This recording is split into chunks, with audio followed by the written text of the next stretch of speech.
नमस्कार दोस्तों, मैं डॉक्टर सुशील कुमार आप सभी का एक बार फिर से स्वागत करता हूं। आज हम उस समस्या के बारे में बात करेंगे जिसका सामना हर पेरेंट्स को करना पड़ता है, और वो समस्या है बच्चों के रोने की समस्या।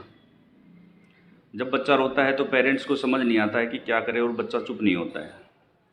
तो आज मैं आपको इस वीडियो में डिटेल से बताऊंगा कि जब बच्चा रोता है उसका कारण क्या होता है और वो क्या क्या इशारे करता है, ताकि जो पेरेंट्स हैं उनको समझ आए कि बच्चा क्यों रो रहा है और उसको चुप करा सके। तो चलिए वीडियो को शुरू करते हैं। इसमें सबसे पहला कारण होता है बच्चे का भूखा होना, यानी कि हंगर क्राई। जब बच्चा भूखा होता है तो बच्चे की रोने की इंटेंसिटी एकदम से बढ़ जाती है, और ये क्राई लो पिच्ड और शॉर्ट होती है। जब बच्चा भूखा होता है तब वो अपने हाथ पैरों को और जीभ के ऊपर होंठ फेरता है, जिसको लिप्स मेकिंग कहते हैं। दूसरा, बच्चे के मुंह से नेह वर्ड की साउंड आती है। जब बच्चा भूखा होता है और ज़ोर से रोता है तो उसकी जो जीभ होती है वो ऊपर वाले तालु से टच होती है, जिससे कि ने वर्ड की साउंड आती है। इसके अलावा बच्चा रोटेट करता है अपने सिर को फीड की तलाश में। सभी डॉक्टर बच्चों को 2 घंटे बाद फीड कराने की सलाह देते हैं, क्योंकि बच्चे का जो पेट होता है वो छोटा होता है, उसमें खाना ज़्यादा होल्ड नहीं हो सकता है। इसका दूसरा जो कारण है वो है टायर्ड। जब बच्चा टायर्ड होता है तब अपनी आँखों को और कान को रब करता है और उबासियाँ लेता है। तो बच्चा जब भी थका हुआ हो तो ये 3 चीज़ें आपको देखने को मिलेंगी।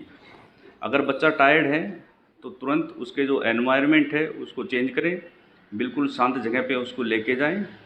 और दूसरा, बच्चे को आप एक कंबल में लपेट सकते हैं, जिसमें उसका जो हेड और नेक है वो थोड़ा बाहर की तरफ रहे।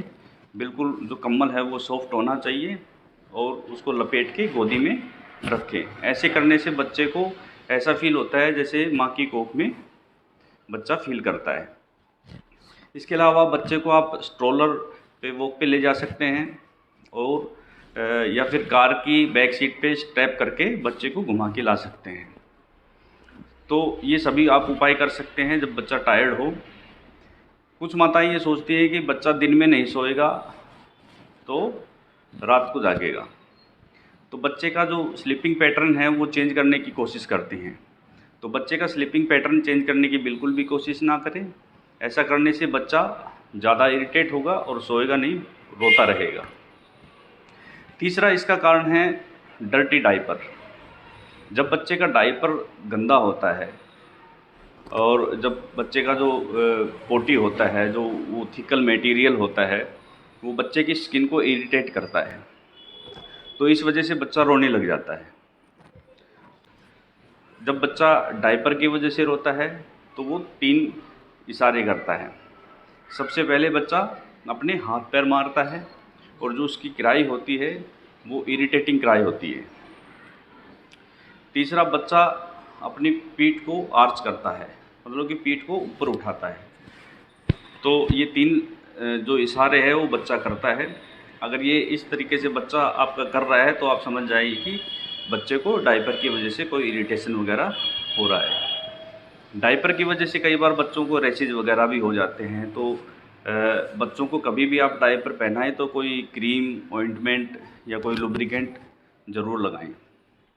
इसका चौथा जो कारण होता है वो होता है बर्प। बर्प का मतलब कि डकार लेना।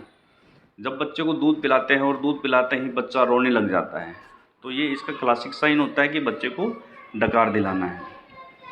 बच्चे को हर 10 मिनट पे आप डकार दिलाते रहें। डकार दिलाने के 3 तरीके होते हैं। सबसे पहला तरीका, बच्चे को आप कंधे से लगा के और उसको डकार दिला सकते हैं। डकार के लिए आपको कभी भी उसको ऐसे थपकी नहीं लगानी है, बच्चे नाजुक होते हैं, उनको चोट लग सकती है। ऐसे ऐसे धीरे धीरे से थपकी लगानी है। जो अपने बैक की हड्डियां होती हैं उनके बीच में इस तरीके से धीरे धीरे थपकी लगानी है। जो दूसरा तरीका है इसका, वो हम इनको बच्चे को लिटा के भी कर सकते हैं। बच्चे को ऐसे लिटाया, एक हाथ से बच्चे का नेक और चेस्ट होल्ड किया, और ऊपर से इस तरीके से हम बच्चे को डकार दिला सकते हैं। तीसरा इसका तरीका है बच्चे को बिठा के। बच्चे को इस तरीके से बिठा लिया और एक हाथ से उसका नेक और चेस्ट होल्ड किया, और बच्चे को धीरे धीरे थपकी लगाएं। तो इस तरीके से बच्चे को डकार दिलानी है, और बच्चे को जैसे ही आप डकार दिलाएंगे बच्चा तुरंत चुप हो जाएगा। अगर बच्चे को डकार नहीं आ रही है तो आप इस पैटर्न को चेंज कर सकते हैं, चुप हो जाएगा। इसका अगला कारण है बच्चों को दांत के समय जो प्रॉब्लम होती है उसकी वजह से बच्चा रोता है। तो उसका सिम्टम ये है कि बच्चा जब भी रोएगा तो बच्चों के मुंह से लार आएगी या थूक आएगा। तो इस तरीके के कोई आपको सिम्टम दिखाई दे रहे हैं तो आप समझ जाइए कि बच्चा टीथिंग की वजह से रो रहा है। ये जो समय होता है बच्चों के डेवलप का समय होता है, इस समय पे जो बच्चों के जो टीथ बर्ड्स होते हैं वो बनने शुरू हो जाते हैं, थोड़ी सी गम्स में सूजन आती है और जो जा है वो डेवलपिंग स्टेज में होता है। तो इसके लिए आपको क्या करना है, बच्चों के आप मसूड़ों की मसाज कर सकते हैं, सॉफ्ट टीथर लेके आ सकते हैं, उसको आप बच्चे को दे सकते हैं। कोई क्लीन कपड़ा हो, कोई दुपट्टा हो, कोई टॉवल हो, वो आप दे सकते हैं, या कॉटन बीब्स आते हैं उसको आप बच्चों को दे सकते हैं। इससे अगला जो कारण है वो होता है ओवर स्टिमुलेशन। जब आपके घर पे कोई गेस्ट वेस्ट आ गया या कोई पार्टी होती है या आप किसी पार्टी में जाते हैं तो बच्चा अच्छा फील नहीं करता है, वो इरिटेट होता है, इस वजह से बच्चा रोने लग जाता है। तो अगर आपको इस तरीके की किसी जगह पे आप गए हुए हैं और बच्चा बहुत ही ज़्यादा रो रहा है, चुप नहीं हो रहा है, तो आपको तुरंत बच्चे को एक शांत जगह पे लेके जाना है। थोड़ा सा उसका जो ध्यान है वो दूसरी तरफ लेना है, मतलब कि उसका जो ध्यान है वो डिस्ट्रैक्ट करना है दूसरी चीज़ों में। तो ऐसे करके बच्चा चुप हो जाएगा और धीरे धीरे करके वो सो जाएगा। इससे अगला जो कारण है वो ये होता है कि अनअटेंडिंग बेबी, मतलब कि आप बच्चे को छोड़ के चले गए हो और बच्चा थोड़ी देर खेलता है, उसके बाद में वो रोने लग जाता है। इसको हम कॉलिंग क्राई भी बोलते हैं। इसमें क्या करता है बच्चा 5 से 6 सेकंड तक रोएगा और 15 से 20 सेकंड तक वो चुप रहेगा। फिर दोबारा से 5 से 6 सेकंड तक वो रोएगा और 15 से 20 सेकंड तक वो चुप रहेगा। ऐसा वो बार बार रिपीट करता रहता है जब तक कि आप उसके पास ना चले जाएं। अगर इस तरीके से बच्चा रो रहा है तो आपको तुरंत बच्चे के पास जाना चाहिए और बच्चे को गोद में लेना चाहिए, बच्चा चुप हो जाएगा। इससे अगला जो कारण होता है वो होता है इलनेस। इसमें जो बच्चे की क्राई होती है वो हार्ड और लंबी होती है, और लंबा लंबा रो रहा है तो आप ये समझिए कि बच्चे को कोई ना कोई प्रॉब्लम है, कुछ ना कुछ दिक्कत है। तो इस कंडीशन में आपको बच्चे का फीवर चेक करना है, कोई वोमिटिंग वगैरह तो नहीं की है वो देखना है, और बच्चा अलर्ट है या नहीं है। तो ये सारी चीज़ें आपको चेक करनी है। अगर इनमें से कोई चीज़ आपको मिलती हैं तो तुरंत डॉक्टर से संपर्क करना है। इसके बाद में जो कारण आता है वो होता है गैस। अगर आपका बच्चा ये तीनों चीज़ें करता है, बैक को आर्च करता है, लौटने लगता है या फिर हाथ पैर मारता है, तो आप समझ जाइए कि बच्चे को गैस की प्रॉब्लम है।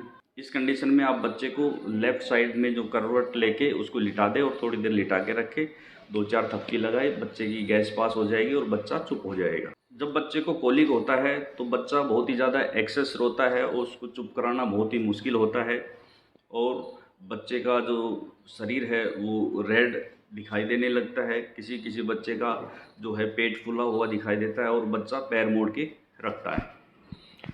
तो ये सभी कारण बच्चे के जो दिखाई देते हैं वो कोलिक के होते हैं।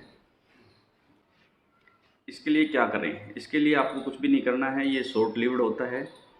इसके लिए बच्चे को आपको डिस्ट्रैक्ट करना है और उसका एनवायरनमेंट चेंज करना है, बिल्कुल नॉइज़ फ्री इन्वायरमेंट हो, और बच्चे को आप स्ट्रोलर पे घुमा के ला सकते हैं, या फिर डॉक्टर की सलाह पे आप फेनिल या चैमोमिल का एक्सट्रैक्ट दे सकते हैं।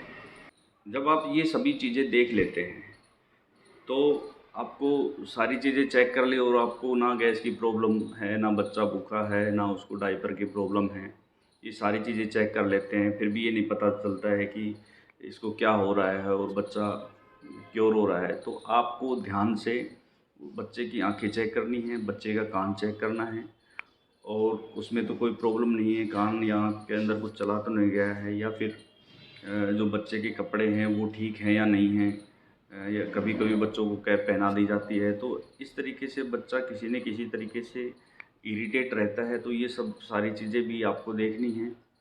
अगर आपको आज की वीडियो अच्छी लगी हो तो हमारे चैनल को शेयर और सब्सक्राइब ज़रूर करें। आप सभी का बहुत बहुत धन्यवाद। नमस्कार।